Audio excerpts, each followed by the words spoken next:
Hello and welcome to the AdTech Heroes podcast. In today's episode, we're going to talk about shifting viewership. I'm delighted to be joined by Tony Marlow. Tony is based in New York and is the CMO at LG Ad Solutions. Before LG, he was CMO at Integral Ad Science and also worked at companies like Data Axle, Yahoo, and Nielsen. Hi, Tony. How's it going? Pretty good, Dal. Thanks for having me on. Brilliant. Thanks for jumping on the call. It's your morning time, right? So is this the first thing that you've woke up and to do, or have you been doing other things even before this? No, I have two young boys, so my house starts around 5:30 most Wow. mornings. So not the first thing. Although I will say I do not jump straight into work things. I try to spend. I've got a 6-year-old and an almost 2-year-old, and I try to spend the mornings with them. So in terms of work things, this actually is the first thing I've done today. Brilliant. And is it quite easily done, just glancing at your phone at 6 a.m. and thinking, oh, I could just respond back to an email now? Or are you quite disciplined in that sense? Are you holding fire until like 9, 10 a.m.? So you mentioned I'm at LG Ad Solutions, and we have a pretty global footprint. So typically, I really try not to, but if I know I'm expecting a response on something, I'll definitely give it a glance. But for example, today my older boy, he loves tennis. I spent the morning getting prepared for his morning coaching session before school. Went over, played some tennis. Just trying to use those mornings to spend quality time, especially because I tend to work into the evenings. And so the mornings is the moment for me to just spend the time with the boys. I think that's the thing, isn't it? When you're working for a global company, you're always switched on in the sense that, or you can always be switched on is probably a better way to put it. It's the same with me at CTAG. We've got offices all around the world, and I suppose there's every time zone is ticked off. So yeah, you have to avoid looking at your screen. And my work phone and my personal phone is the same phone. So I think getting that difference and that distinct difference is super important when it comes to shuffling work and life balance, right? Yeah, I love it. I always view the mobile as, especially for professionals, it's almost like the remote control to our lives. It has everything. It has all of our contacts, photos, memories, and it's a really powerful work tool, whether you're talking Slack, whether you're talking email, or even phone calls, Zooms, etc. You can get it done if you're on the move, if you're traveling. And for me, I do travel quite a bit. And then that's when especially for me, that's when I'm leaning on the phone more than ever is usually when I'm on the road. Amazing. And you kind of touched on it already, kind of what your mornings are like, but it'd be great to understand what a typical day looks like for you. Yeah, I know I started to say, but I don't set an alarm clock because I have two human alarm clocks. So we'll be up usually pre 5:30 a.m. So as I said, for days like today where there's tennis training, we try to get Maddie, the older boy, try to get him out to tennis before get him on the court before 7 a.m. Usually has a 30-minute session with the coach, and then it's time to ship him out to the school bus, and he'll start his school day. The younger one stays at home with the nanny, and so I'll usually come home, try to spend the next 30, sometimes 60 minutes just spending time with him, and then that's when I leave and I go to my office. I have some office space that's pretty close to my home. I'm sort of 5 minutes away from my home.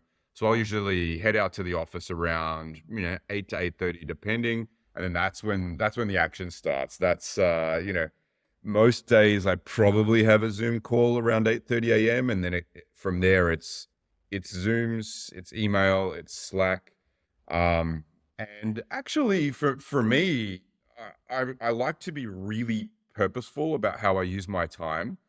Because it's very easy to fall into the trap of letting your calendar drive you, letting others' agendas drive you.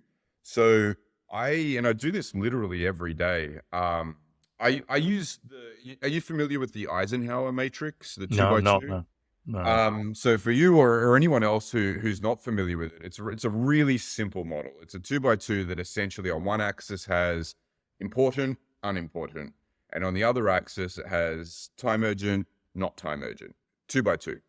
And what's really interesting is the two urgent squares.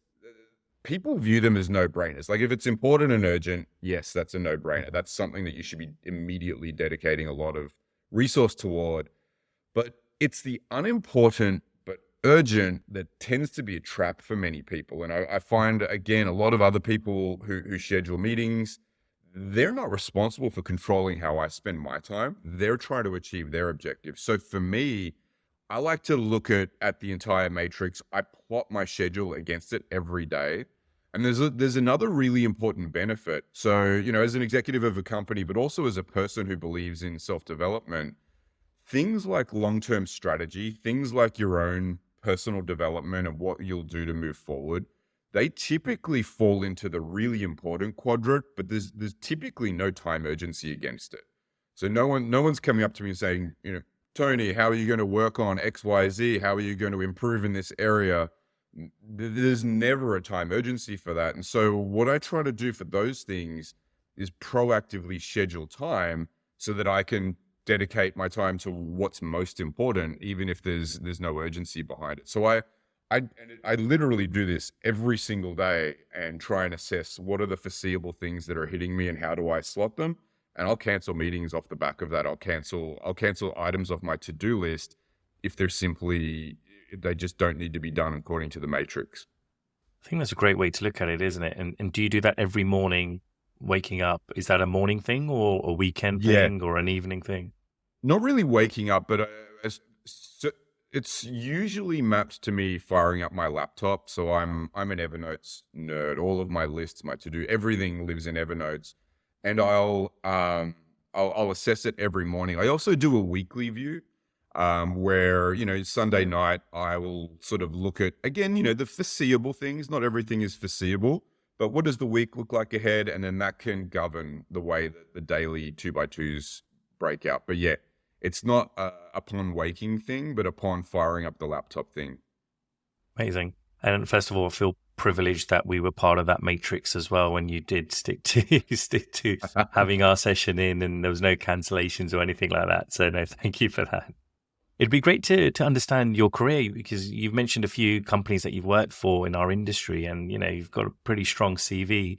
It'd be good to understand and how you've navigated your way through your career. Yeah, I mean, if for those who may not recognize the accent, originally I'm from Australia. Right now I'm on the east coast of the US. I'm actually, I must admit, you said at the top of our meeting, I'm based in New York. I used to be based in New York. I actually am one of these people who fled the pandemic, ended up in Florida, and kind of accidentally live here now. So I'm in West Palm Beach. Oh, wow.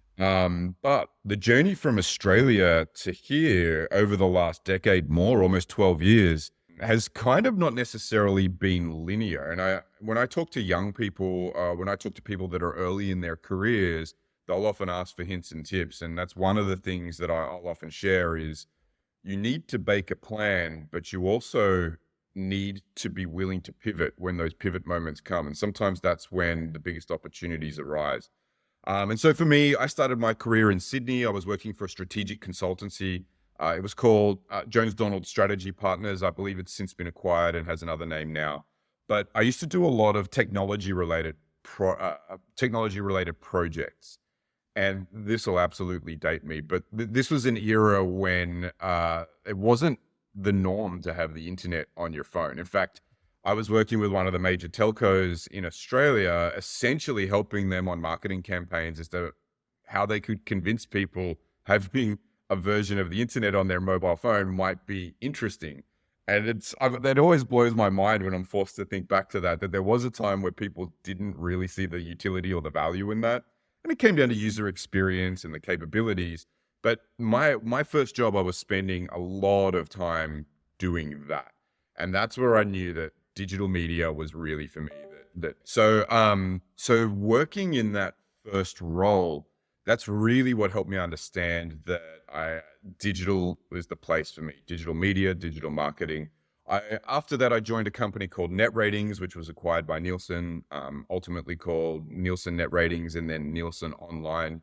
Today, it's essentially blended into the media business. But at the time, I was running what was called the custom research, the thought leadership team. We were helping marketers, we were helping digital publishers really understand the value and understand the best ways to connect with people using what was at the time a relatively new advertising medium. And so I spent a few years in that role. And in fact, in a roundabout way, that's how I ended up in New York. I was on I was on a team that was absolutely amazing. And as a part of a team, we invented a new way to measure the impact of online advertising, measure the brand impact. And so that occurrence had me traveling to New York, Nielsen's headquarters.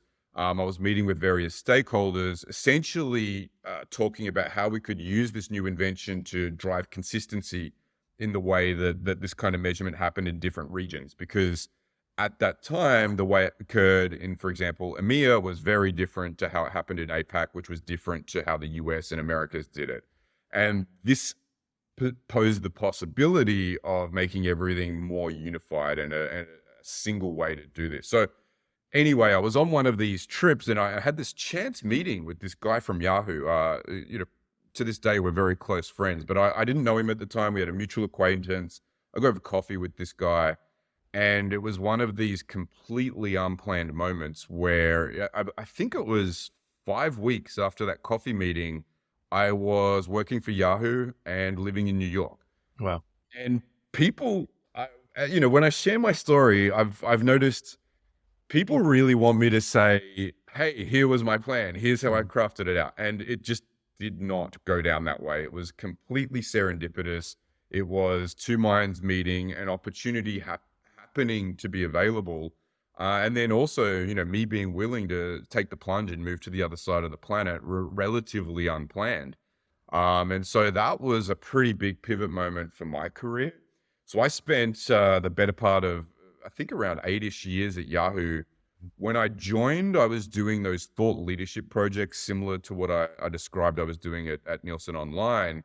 And then by the time I left, I was essentially the B2B CMO. So I was not looking after the consumer marketing, but in terms of Yahoo's advertising business and working with marketers, agencies, marketing to those groups was what I ran the division that did that. So I'll always bleed purple, as many Yahoo alumni say, and I'll always be grateful for the experiences I had at that company. I really loved working for Yahoo. From there, I did a brief stint at a company called Data Axle. In fact, it was called Info Group at the time, and we started a rebrand to what is now known as Data Axle. They're in the big data space, very US-centric company, at least at the time they were. From there, I joined IAS, Integral Ad Science, as the Chief Marketing Officer. I was a part of the executive team that took that company public in the summer of 21. And then from IAS, I joined LG Ad Solutions late last year. And it was funny and it was a relatively planned exit. So mission complete, had taken the company public, had overseen being a public company for a year, actually a little more. And I was working with our CEO, and it was really something I was able to put a lot of thought into. And I remember at the time knowing that the next space that I want to be in is connected television. I remember just looking at the trends, having the opportunity to connect with a lot of people in the industry. I literally didn't consider any other sector. I was like, CTV, and specifically ad-supported CTV, was where I wanted to go next, because it was, at least in my mind, obviously about to explode, and that's what we observed. And so that's what brings us here today, and that's essentially the timeline of my career. Amazing. Thanks for that. You mentioned, you've jumped locations, you've moved to different companies, and like you said, there's nothing was in the early stages anyway was pre-planned. Do you feel then it's the benefits of our industry that it lets you travel and it lets you be exposed to people and companies and in different environments? Because I personally feel it is, because there's so many other industries that are out there. Just speak to your friends and family that work in other industries. When you tell them, yeah, I went to the US for this trip, I went to Dubai for this, Australia for this, they kind of take a step back and think, wow, what an amazing industry to be in. So do you feel it's a lot of the industry and how dynamic it is and constantly evolving and changing, and that's a reason why you possibly did have that opportunity to, work for some of these amazing companies? Yeah, I mean, there's quite a lot in what you said actually, but I There think usually is, there's a to be honest. I think there's a couple of elements. So one, we work in an industry where things change quickly. In fact, arguably more quickly than human perception really accounts for. So I think many people assume change happens in a linear fashion, but that's not always the case. In fact, look at disruptive technologies like artificial intelligence. It's not linear growth. The advancements that we observe are exponential in nature. And we work in an industry, if we consider not just advertising, but broad tech, where there are a number of these exponential growth factors, whether it's the way we arrive at food on the dinner table, where we're now talking about lab growing food, which would previously have needed to have been farmed. These types of things, artificial intelligent bots, these types of things are things that people sort of assume 10, 20, 30 years down the track. But in 1 year from now, we would be in a significantly more advanced place than we are right now, and then certainly than we were 1 year ago. And you look at other technologies like self-driving cars, like literally this decade, you're going to see probably a proliferation of technology like that, to the point where it makes me wonder, will my 6-year-old ever even need to Yeah. drive? So I know I'm going off on a little bit of a tangent, but that is the industry we work in, where the speed of change happens so quickly. It's actually difficult for a lot of people to comprehend it, and therefore very difficult to plan for it. And you've got lots of folks that are out there. Peter Diamandis, Ray Kurzweil, they talk about this concept a lot, and it's something that I definitely ascribe to. And then in terms of the opportunity part of what you spoke about, that's definitely one ingredient.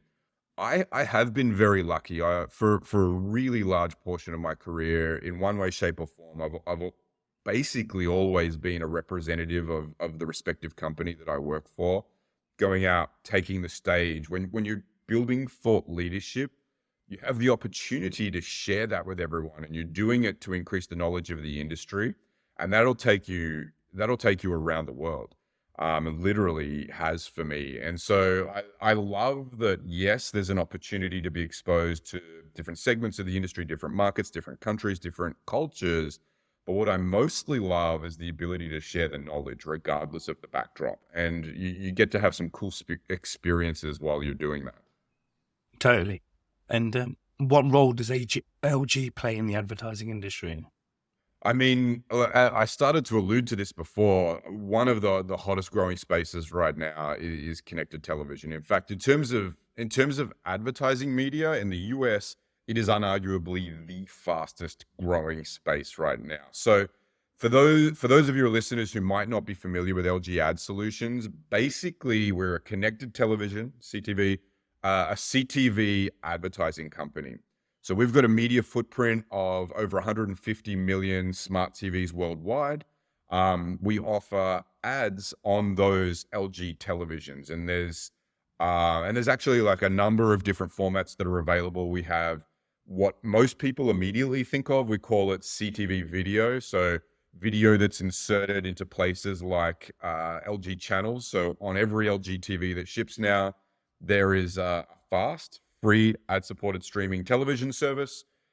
Ours is called LG Channels. There are more than 300 channels. It's a cable-like experience where there's content, top quality content, and it's supported by ads. So we sell ads against that content, and we call that CTV video.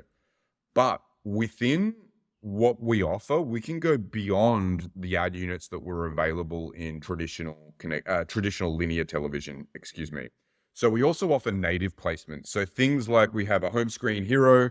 A lot of media and entertainment companies love taking this home screen hero spot. There's some research to indicate it can take 5, 6, 7 minutes for someone between turning on their television and ultimately starting to watch what they actually want to do. And so if you're a company who has a new movie available for stream or a television show or even an app that is not currently installed on the television, some of these native placements can be a really good way to help users discover the content. So native is more than just home screen. We have content store and tile ads.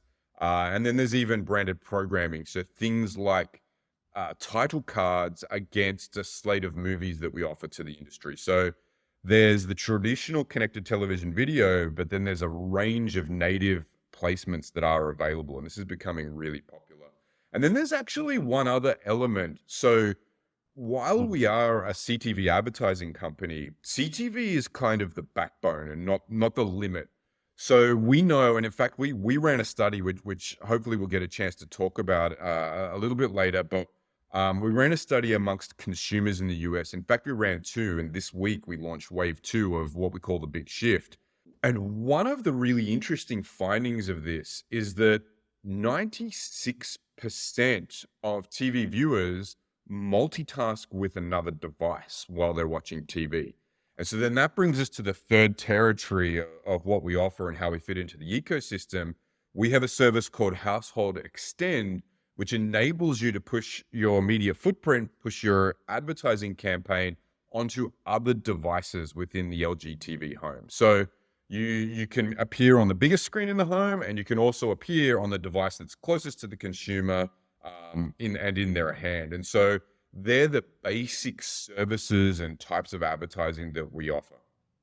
Amazing. So I think how I would have thought of CTV was I think the early days was definitely the tile, wasn't it? And you had all brands had the opportunity to serve on that tile. So it's great to see that there are lots of other options that are out there. Tell me more about the shift in viewership, because that's obviously changed over the years as well, hasn't it? Yeah, and this is a great example to prove the point we were talking about before. The speed of change is rapid.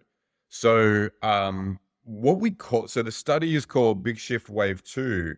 And this concept of the big shift is really a shift in viewer habits away from traditional television and towards streaming. And actually, there were two phases to the big shift. The first phase really coincided with the onset of the pandemic. So in early 2020, most people in most countries around the world were really following stay-at-home guidance. We were at home, we were consuming more media, we were consuming more television, and specifically at that moment in time, there was a dramatic uplift in consumption of streaming television. So this is the first phase of the big shift. Essentially, eyeballs drifting from linear towards streamed television. And at that moment in time, it really was underpinned by subscription services. So think the full service version of Netflix. I pay my monthly fee, I get my content, there are no ads. For that moment in time, that was basically the rule in terms of how streaming television was consumed. If you fast forward to now, what we're actually currently right now underway is the second phase of the big shift. And that is eyeballs drifting away from subscription, non-ad supported services towards free ad supported services and subsidized ad supported services. And it's interesting. I think that the broader economic backdrop has a role to play here. So as people become increasingly concerned about what might happen on an economic level, they become more and more price sensitive for things like cable subscriptions and things like streaming subscriptions. As they add up, they become quite expensive. People still want the same content. They are now just more price sensitive. So in 2020, the general zeitgeist would have been one where there would be basically a rejection of ad-supported streaming television. Right now, the study actually found that 63% of Americans actually prefer free ad-supported streaming content. An incremental amount to that actually prefer ad-supported subsidized versions. So think the new version of Netflix and others, where you pay a smaller fee than the standard subscription because there's ad support in there. This is now not just not being rejected. For most, it's their preferred way to actually consume television. And in fact, the study found that 46% canceled a paid streaming service specifically because of economic concerns. We're seeing other things like subscription cycling. We had almost 6 in 10 say that essentially what they do is they sign up to a service, they watch the content that they want, usually binging it, and because it's not mapped to a contract, they then just cancel and move on to the next subscription. So rather than paying for 5, 6, 7 or more different subscriptions, people are now paring it down, and they might have 1 or 2 that are live in a given moment. They consume everything that they want, and then they move on to the next services. So as I said, around 6 in 10 say they do this. And then I kind of alluded to this before, and there are various temperature checks around the industry. Our latest study found that it's 5 minutes, 42 seconds between turning on the TV and ultimately starting to watch something. And that's a window where people are really trying to decide what they're watching. They really want discoverability assistance, whether that's in the form of some sort of search, whether that's in the form of the tiles that appear on the screen, paid or otherwise. And that's a really important element to it as well. And then lastly, when we talk about ad supported, it's interesting to talk about the relevance. So a really big portion of these respondents view streaming ads as more relevant to them than what they observe on traditional linear television. And it makes sense, right? Traditional linear for a marketer was a spray and pray approach. It was really a scale approach. I'm going to hit a lot of people. They're not all necessarily in my target audience, but there's a trade-off to be had there. For modern connected television approaches, these audiences are much more addressable and addressable in a privacy-friendly way. So you can avoid the wastage, you can be much more targeted, and on the consumer experience side of it, it means that they're feeling those ads are much more relevant. Now, I would also say there are other elements that I think the industry still needs to work on. We talk about things like frequency capping. I think the number one complained about thing from a consumer perspective is seeing the same or similar ad too many times. And I think the industry is moving towards solving the frequency problem. But putting the frequency thing aside, the relevance of ads within streaming environments is unarguably, from the consumer lens, much, much higher, which means you have a better opportunity to connect with your audience if you're a marketer. So yeah, I think that's a really good point. So we know the consumer is changing their habits. They're moving towards paid content or ad-supported content. How have the brands use that data? Have they shifted as well their focus, and how are they looking at CTV when it comes to their marketing strategy? Yeah, this is another question where there's multiple elements. So I think one way data can be used is essentially for what we call enhanced ads or dynamic ads. Essentially, there are any ads with a combination of data-driven, customizable content of the ad, so the ad can dynamically change based off data. So, for example, you might be a hardware store. In location A, maybe it's raining, so you can showcase products for rainy climate. In location B, maybe it's sunny, and you're showcasing products like barbecues, etc. So enhanced ads, also things like QR codes or countdown timers, countdown to a big game. Data can fuel and actually literally change the copy and the visual of an ad. And so marketers embracing this concept of enhanced ad units is really starting to dial up now. Now, this isn't necessarily new. Enhanced and dynamic ads have been available within traditional digital environments for a while, but within connected television environments, it is new. And so we're talking about the ability to do this type of customization on the biggest screen in the home. And then in terms of the other part of what you were talking about, in terms of how CMOs should really be looking at CTV, I'm a big believer in this concept of performance storytelling. And so it used to be you had to pick a lane. You would decide, I am a performance marketer or I'm a brand marketer, and it would largely be driven by the category in which you operate. So for example, CPG would traditionally be viewed as a brand territory, whereas things like insurance or finance could be, you could find a lot more performance marketers. They're interested in credit card conversions, things like that. I think connected television offers an opportunity for marketers to do both. And that's what I mean by performance storytelling. to be able to build your brand while also having a highly measurable environment, while also having a highly measurable ability to measure the outcomes of your campaign. And don't get me wrong, this is not universal. Every brand, every CMO will have different objectives, and different campaigns will have different objectives. But that ability to measure against those objectives while also building your brand in a powerful sight, sound, motion type of way, that is how marketers right now, certainly leading edge marketers, we're observing are thinking of CTV in that way. And I'd say the other element is, and we touched on this before, there's not necessarily a trade-off between scale and impact anymore, right? You can now have large scale with the impact of a targetable campaign.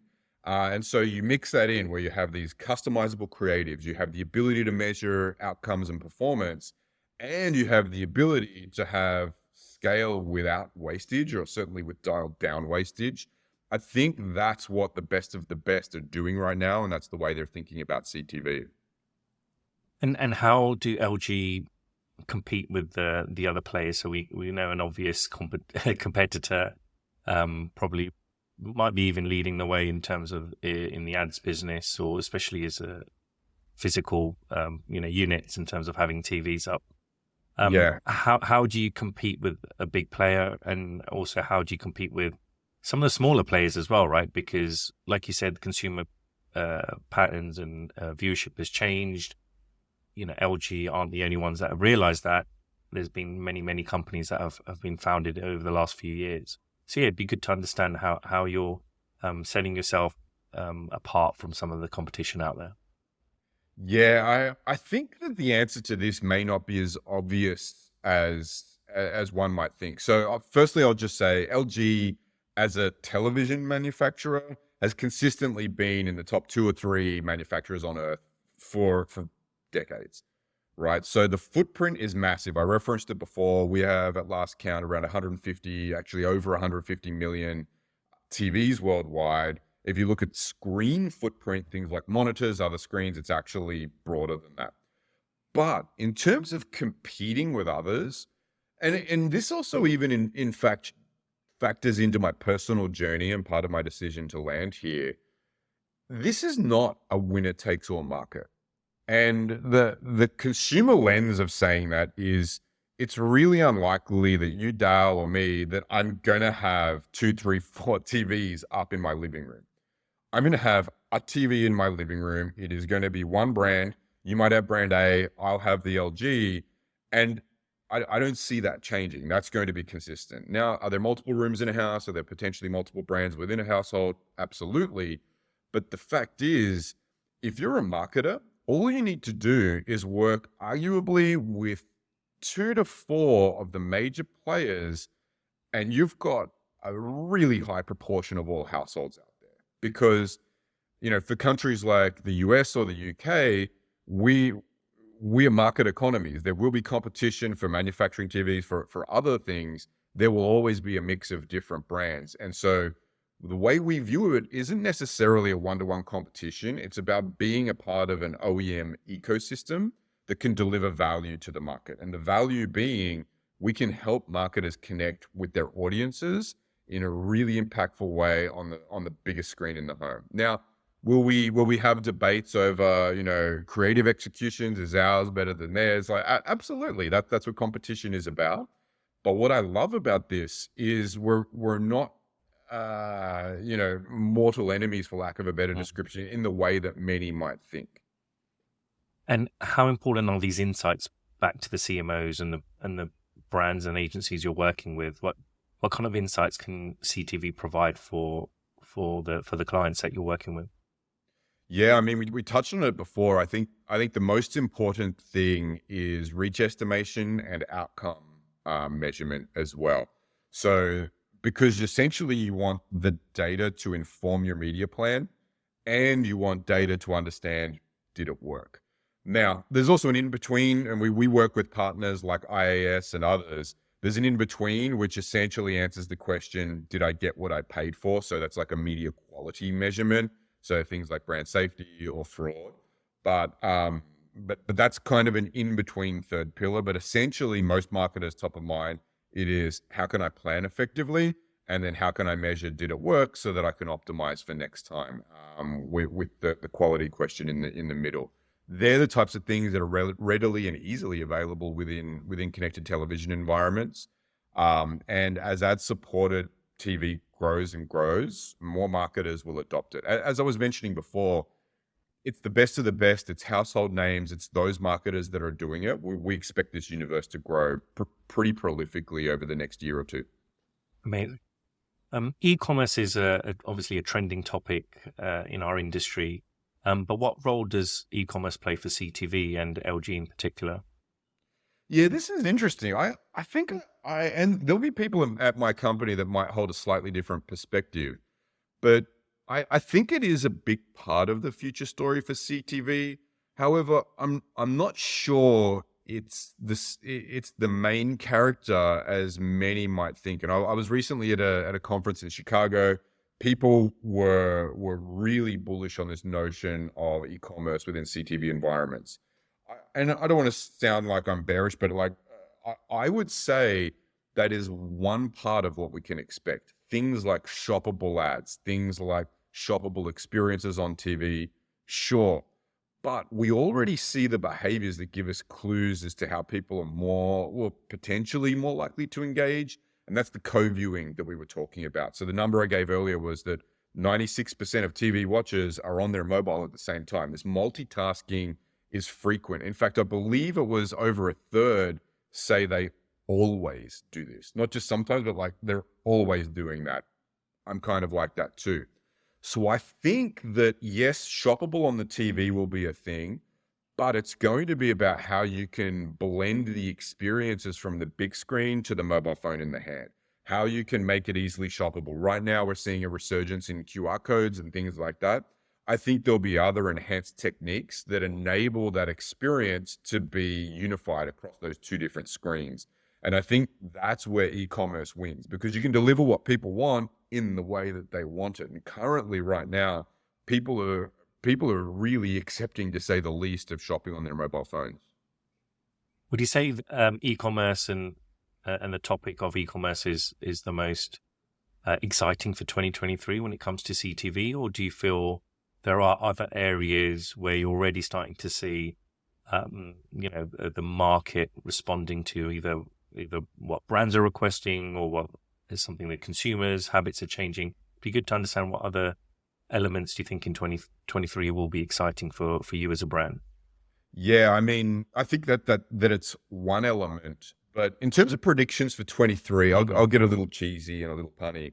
And I have said this before, but I believe it. If we say last year was the year of FAST, free ad-supported streaming television, we talked about it with the big shift, essentially people leaning into ad-supported television more than they ever have before. I think by the time December 31 rolls around this year, we will absolutely be faster. It's going to go faster and faster and faster, meaning that there's still a lot of headroom in terms of adoption of ad-supported CTV. I think we'll see increases in quality of content. I think we'll see even further increases in just raw minutes spent against it. And I think it's going to become more and more normal. And that drives everything. When people do this more and more, marketers want to engage with them more and more, and there become more opportunities, whether it's shoppable experiences or other experiences, but those opportunities to connect. So I think 2023 is really about fast, and excuse the cheesy pun. Amazing. Thanks for that. So we always finish off our episodes with this final question. So it'd be great to get your take on it. If you had a superpower in AdTech, what would it be? Well, firstly, I feel like I want to be on record as saying, if I was given the opportunity to choose a superpower, I'm not sure I would use it within the AdTech ecosystem. Like, I think I would choose something like teleportation. It's a big universe, right? And with something like that, you probably need a secondary, like, indestructibility. The universe can be a hostile place. But having said that, to answer your actual question, I think my superpower would be around creative. I think all marketing at its core is storytelling. It's those connections between brand and person. And if I had a superpower to just make 100% of the time with irrefutable accuracy, compelling creative to help people understand and make an informed choice about products and services, I think that's what I would like to do, to just be able to even better make those connections, because it's always the conundrum of a media player, right? Meaning, if you're a publisher, you can sell ad inventory, but if the campaign is creatively weak, it's not likely to perform well, even if the media plan is perfect. And so I think that creative element would probably be what I choose. But teleportation around the universe would be cool too. I know which one I would rather have. So there you go. Thanks for that. So I think that's all we've got in terms of time for today's episode. Thanks, Tony, for your time. It's been great speaking to you. Thank you for having me, and hopefully we can connect again soon. Definitely.